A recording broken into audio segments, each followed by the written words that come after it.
Welcome, everyone, to today's edition of the State of Greater Western New York Report.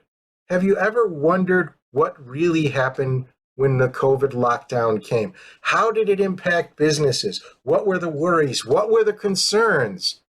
But more important, what were the pivots? How did businesses successfully explode out of the COVID lockdown to become more sustainable, more exciting, and more profitable? We're going to learn about that in a moment on this week's episode of the State of Greater Western New York Report, which, as always, is brought to you by... Each week, our community makes history. Each week, you make history. And each week, there's only one source to turn to for the first take on history. You know what that is? Subscribe to the Sentinel right now to discover the history being made in your own backyard. The Linden Honey Lake Falls Lima Sentinel. More than just your news, it's your history.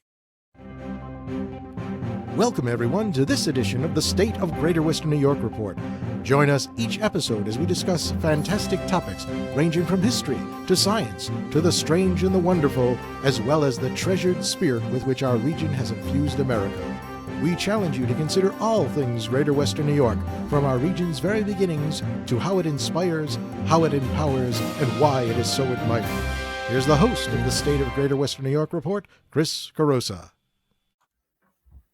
Hello again, everybody, and welcome to today's edition of the State of Greater Western New York Report. Hey, we've got two fabulous guests today. We've got Steve Harrison. He's the president of Penny Lane Printing and the Genesee Valley Pennysaver, as well as Manuel Karam, who is the general manager of the same unit. He's going to tell us, but they're both going to tell us, about what they felt when COVID struck and what they saw in the businesses that they work with. So let's start with Steve. Steve, what were your feelings when COVID first hit? How did you react to that?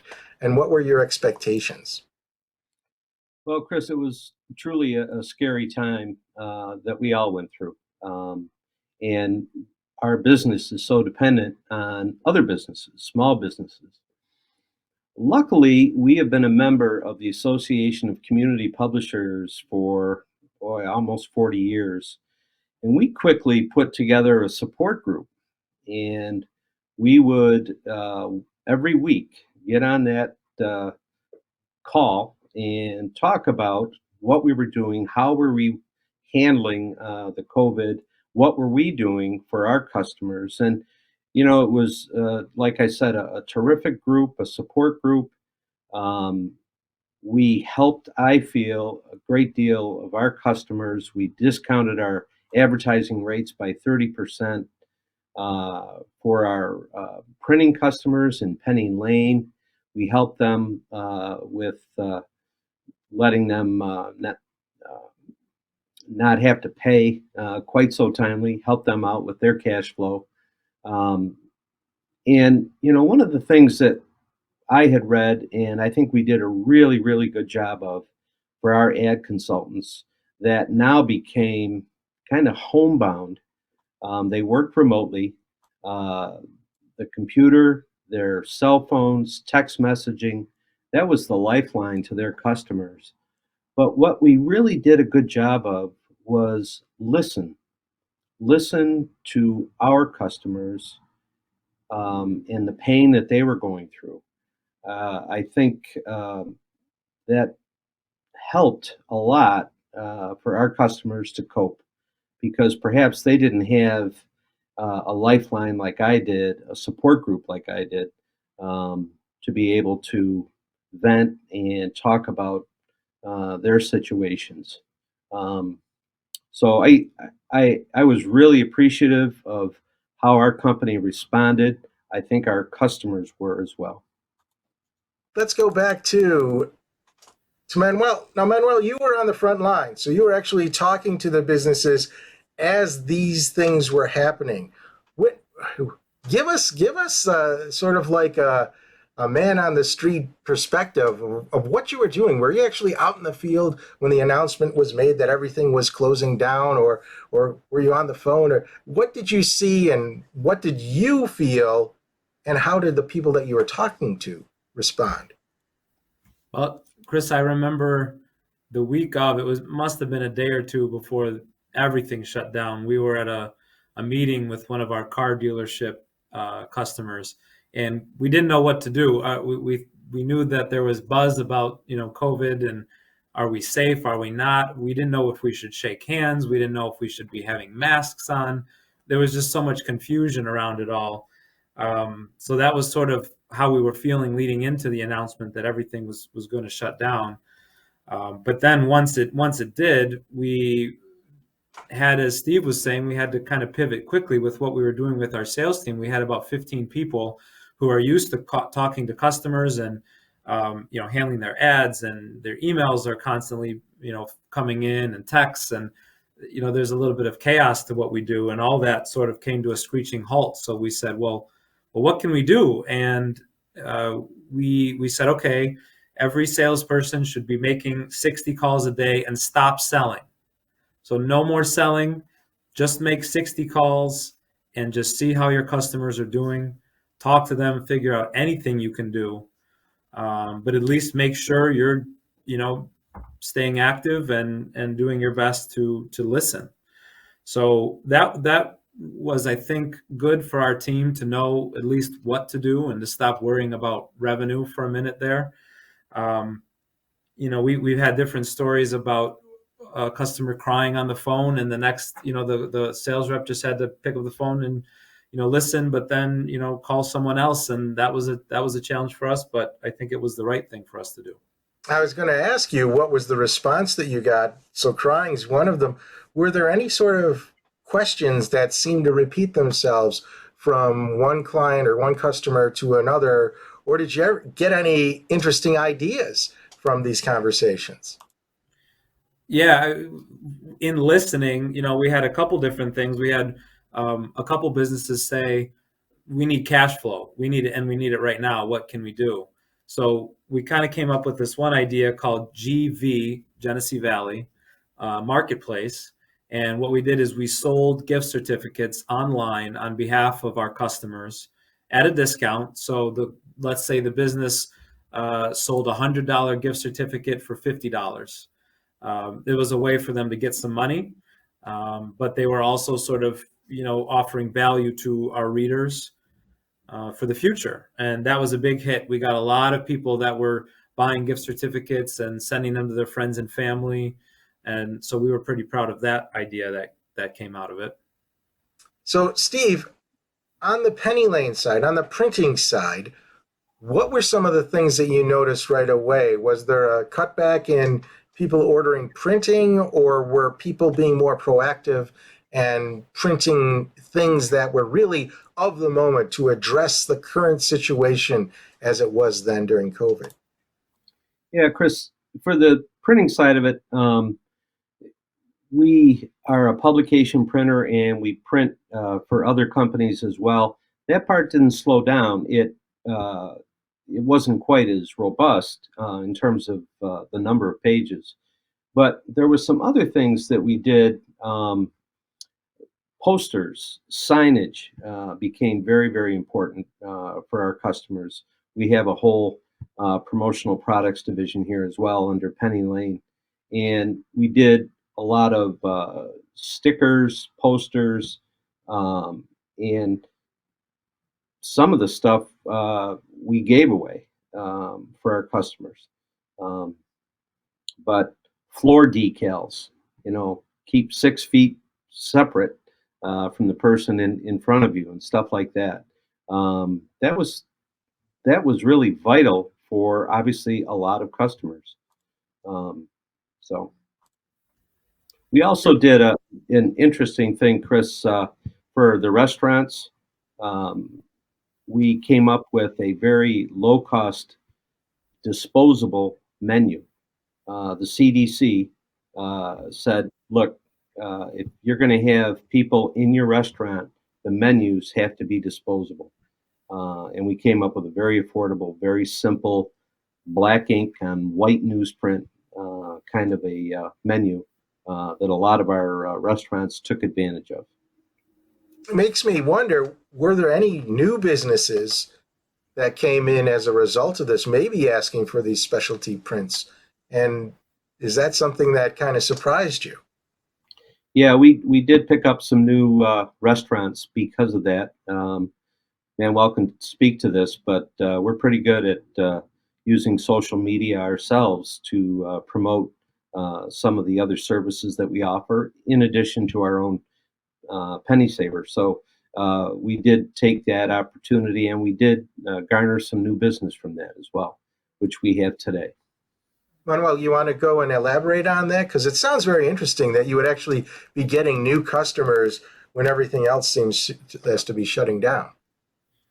Yeah, and we were, I guess, thinking about ways to help our customers, and we realized quickly that so many different business verticals were just in different boats. Grocery stores were okay. They weren't really, as worried. They were just jamming with business, and most were, I should say. And so we found that the restaurants were one group that really needed our help. So, like Steve was saying, we came up with the idea for the menus, and we had a reason to call on some places that we had never had a relationship with before.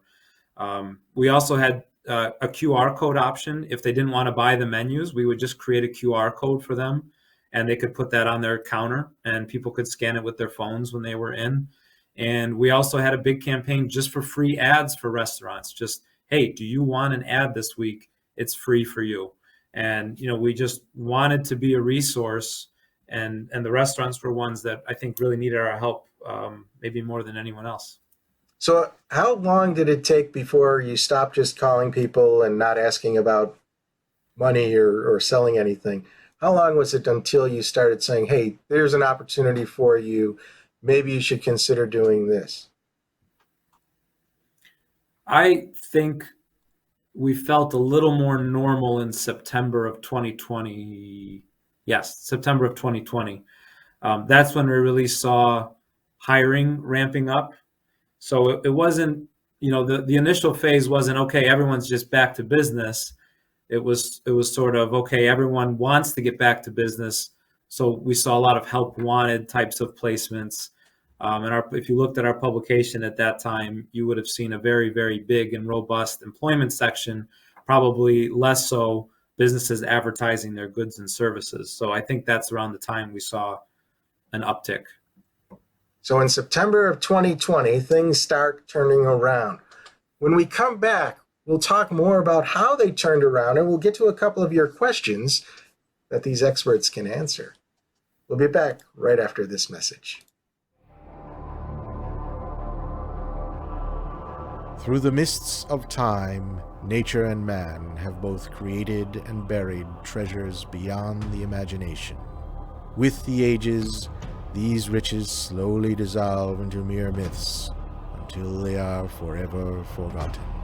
But there are those brave souls who tirelessly cling to the truth, ever seeking to discover the undiscovered, to reveal what has always been there, to uncover the hidden gems of a land thought forsaken but loved by millions.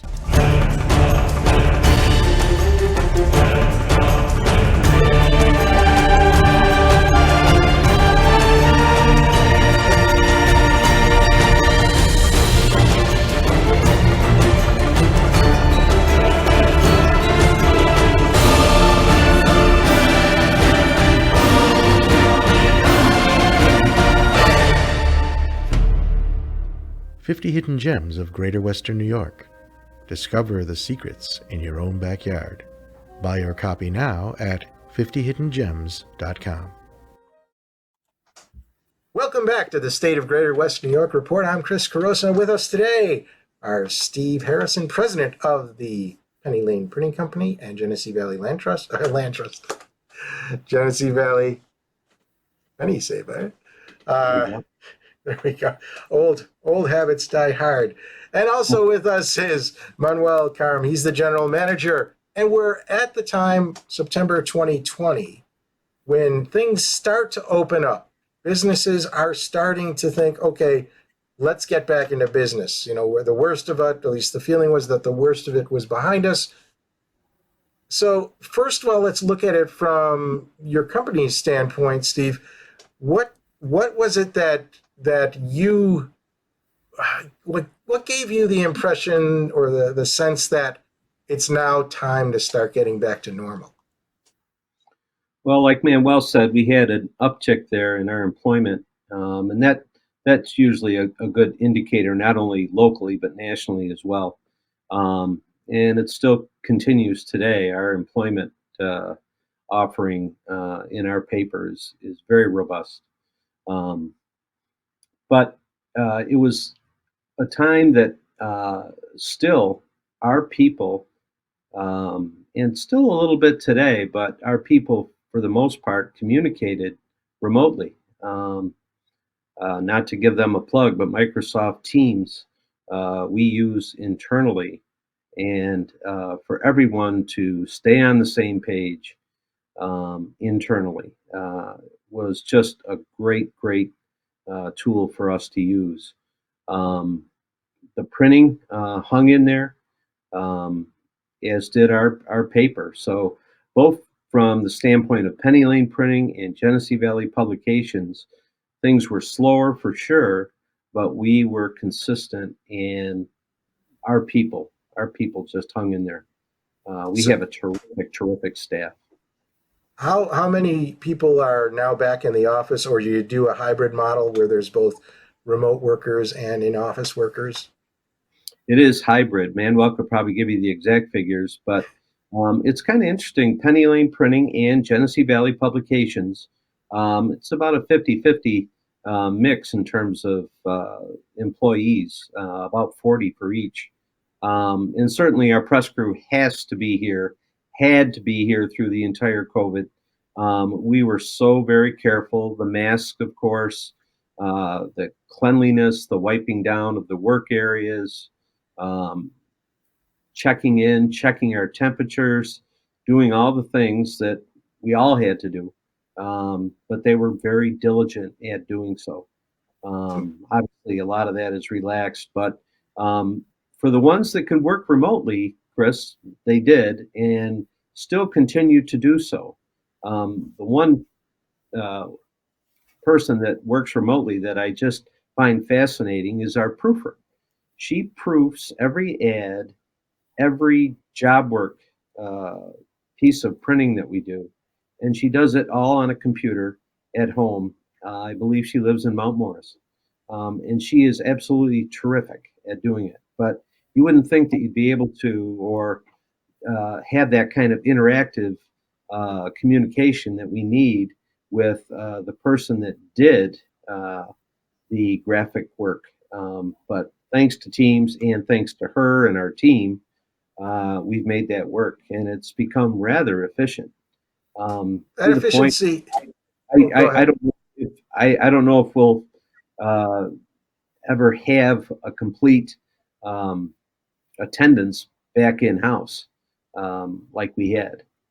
I think that, at least from what I've seen when I've talked to other businesses, there's that efficiency that was undiscovered until people started working remotely, that Yep. they don't really want to leave behind, that there is some advantage, at least in certain businesses, of a remote worker. And Manuel, let's talk about it from the sales standpoint, for talking to customers who want to, put an ad in. How much of that now is continuing to be face to face, and how much of it really you find is better off being done remotely? That's a good question. There was a time in our industry where the ad consultants would have pretty much a designated round they would make. Mondays I visit, this area. Tuesdays I visit this area, and pretty much everything was done on the road. And we were sort of getting a little bit away from that as we led into COVID, but it became pretty clear that the business owners themselves were almost so busy because they had to lay off a lot of staff, and they were doing 4 or 5 people's jobs, that one, it was safer to do sales meetings remotely or by phone, or by text even. But two, the business owners just didn't have time to sit down and speak with us like before, so they were more than happy just to say, text me and I will write back, yes, run my ad, or no, I'm all set this week. And that was kind of, as a manager, I was the sales manager at the time. It took some getting used to because we had always tracked how people are doing with how many meetings they're having. And now it wasn't about that anymore. It was just how can you help the customer in the way that the customer wants to be helped. And I think we're still in that mode now. And I think it's better for the customer and more efficient. That kind of ties into a question. I don't know which one of you want to answer this, but we had a question from the audience who said, I own a small business. How do I know the ads that I run are effective? What kind of measurements should I be making to determine that it's right to run this ad? You want me to take that one, Steve, or you want?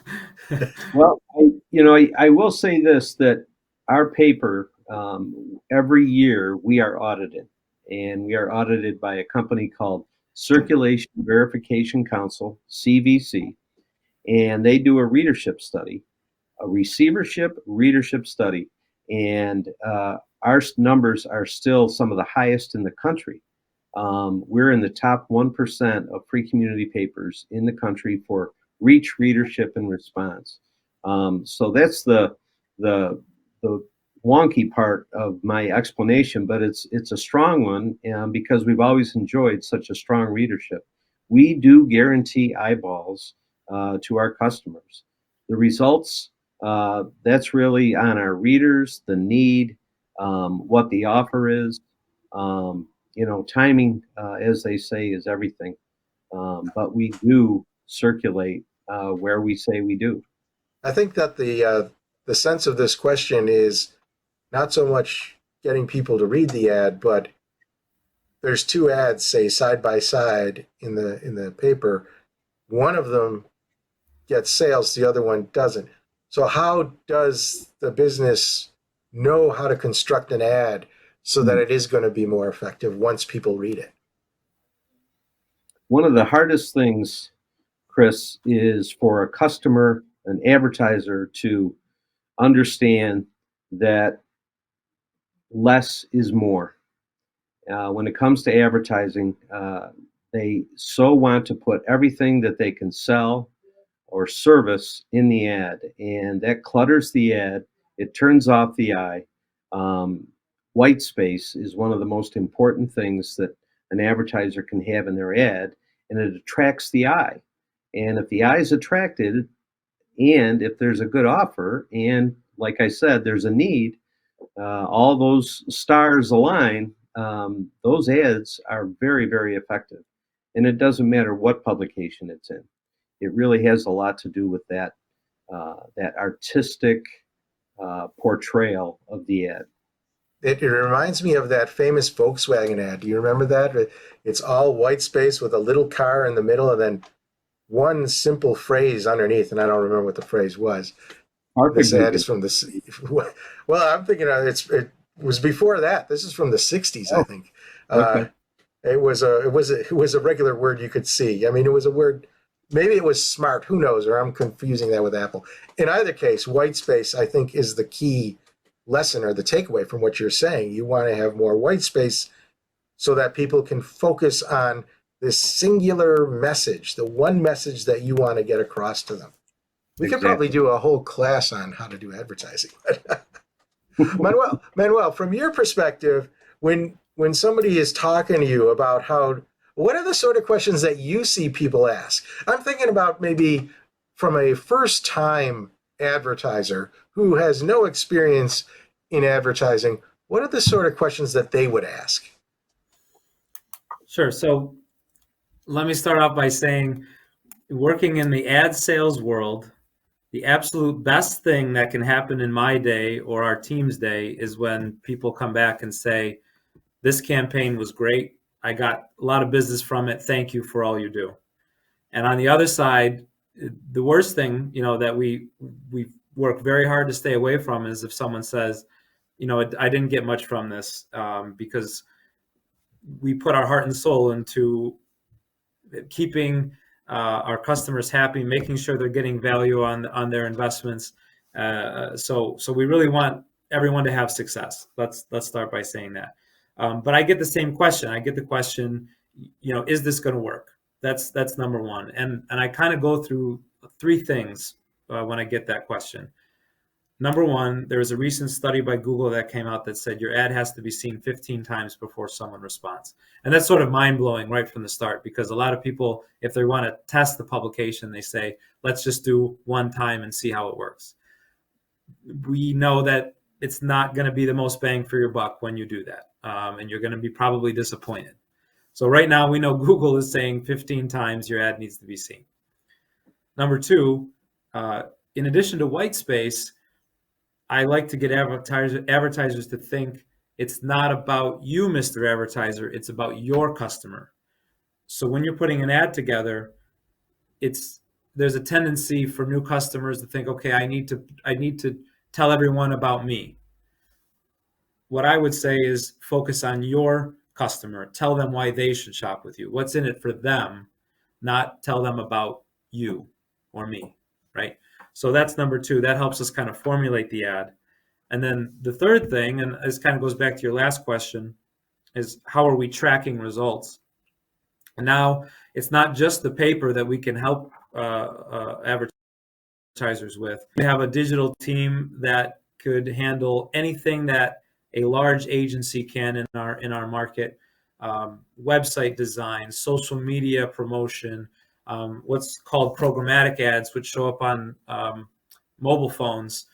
We can really do it all. And I would say it's not just important to be in the paper where we know you're getting the eyeballs of our local readers, but it's also important to reach your audience in other areas like on the internet. And we can give you very detailed results on how your ad is doing in that world. So we kind of can marry the print and the digital very well now.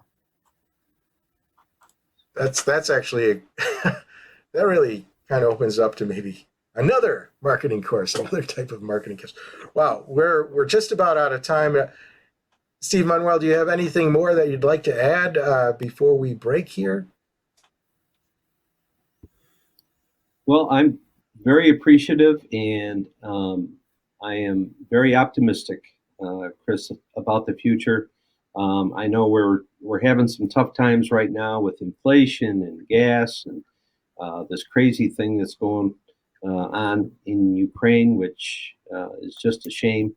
But at the same time, I think locally we're doing our part, and I know the businesses are responding. And I think there's nothing more important to this country than small business. It's what makes this country go. Very well said. Well, thank you all for watching this week's show. Remember, if you'd like to be a member of the live studio, virtual studio audience, so that you too can ask questions of our guests, just go to stateof.greaterwesternnewyork.com. You see that right below my chin here. And sign up. It's free, and every Thursday morning you will get an email that tells you how to link to the virtual studio so you can watch it live and maybe ask a question or two if you have it. Other than that, if you're not available for the live show, you can watch when it's re-aired every Sunday at 1:30. Like our Facebook page, and you will be notified immediately when the show starts airing. That's Greater Western New York, the Facebook page. Likewise, there's the Greater Western New York channel on YouTube. You subscribe to that, and YouTube will tell you when the show is airing as it comes out. So Steve, Manuel, thank you very much for being in part of today's show. Thank everybody for watching, and we'll see you all again next week. Bye-bye for now.